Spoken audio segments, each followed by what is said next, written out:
Hi, my name is Tim Sales. Do you know that there are very specific differences in what the poor, the middle class, and the wealthy buy with their money on payday? It's so simple yet so different it nearly knocked me out of my chair when I finally understood it. I'm going to show you exactly what I'm talking about, and you can evaluate for yourself why the wealthy keep getting wealthier and the poor keep getting poorer and the middle class are stressed out. To understand this, I need to make sure you understand some basic business terms in the way that I'm using them. The words that you need to know are income, which means money you bring in, expenses, which means money you spend, assets, which is the most confusing one. An asset is defined as something that pays you. If you're an accountant or a financial planner, I just raised your eyebrows a little because the traditional definition of an asset is things you own. More on that in just a second. Liabilities is the last definition and is defined as things that cost you. A house is typically viewed as an asset, but can it actually be a liability? Yes. By the definition I used earlier, anything that costs you money is a liability, not an asset.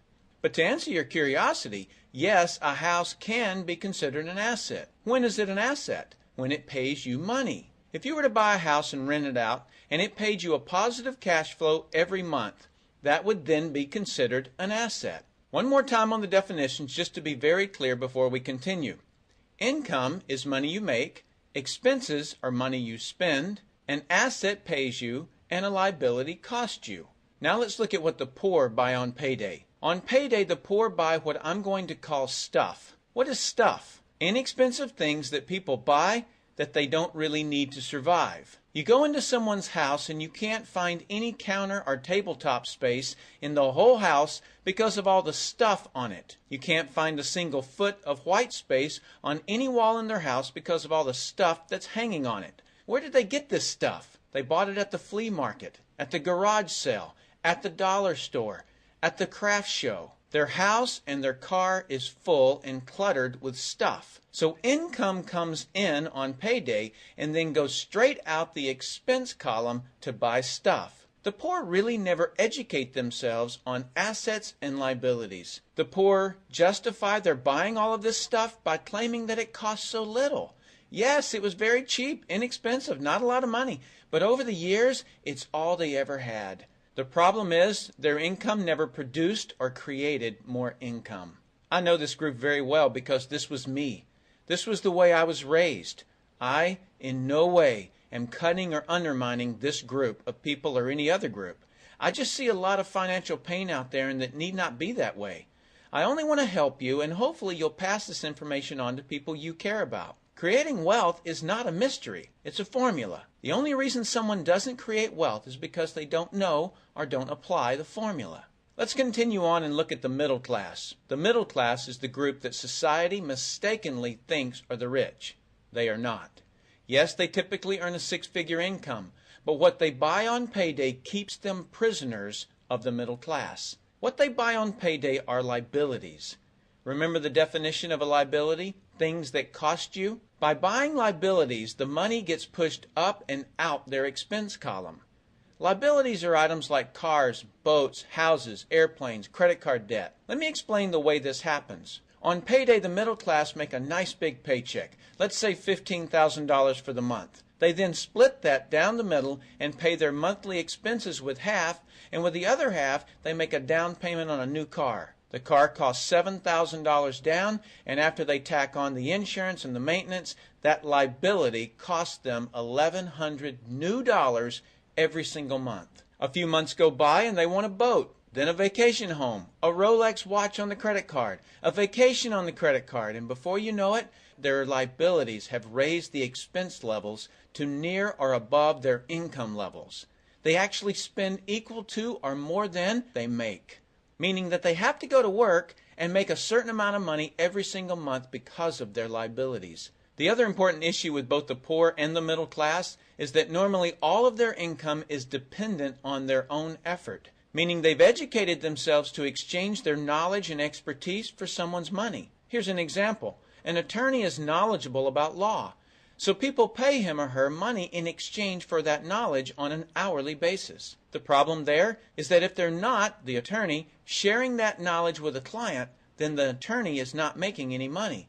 Their stress level is as tight as a piano string. And if you were to ask them to go to dinner with you, they very rarely can because of how much money it'll cost them to take that time off. On the surface, life is merry. The reality is that it's a roller coaster ride. That's the middle class. Now let's look at what the wealthy buy. On payday, the wealthy buy assets.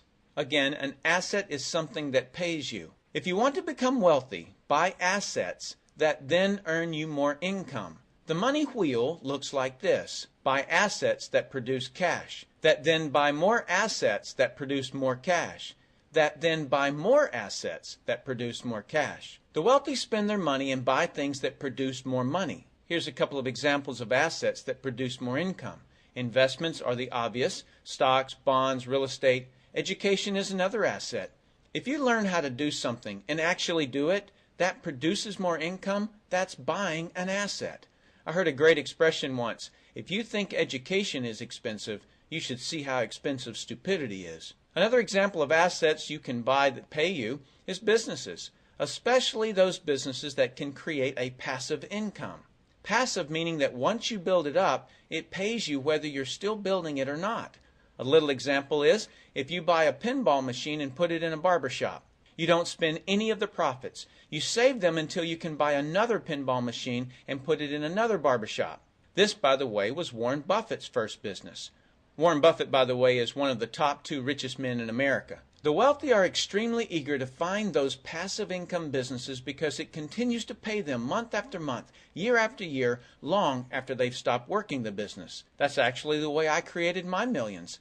I found a passive income business that I built up, and it continues to pay me month after month, year after year. I then took those profits and multiplied them in another passive money business, and then again in another. In conclusion, here's what I've learned. You can't find these passive money businesses unless you're open to hearing about them. Then once you find them, be willing to research them. The reason I say this is that I answered a hokey little ad that I ended up making a couple of $1 million from, simply because of that ad. So these businesses are out there. You just got to find them. You've also got to be educated enough that when the right situation does present itself, you don't miss it. So remember, the poor buy stuff, the middle class buy liabilities, and the wealthy buy assets, preferably businesses that can create passive money. Then take that money and buy another asset that produces more money. That's the wealth creation formula. I sincerely hope that you've learned a couple of things from this explanation. I'm Tim Sales.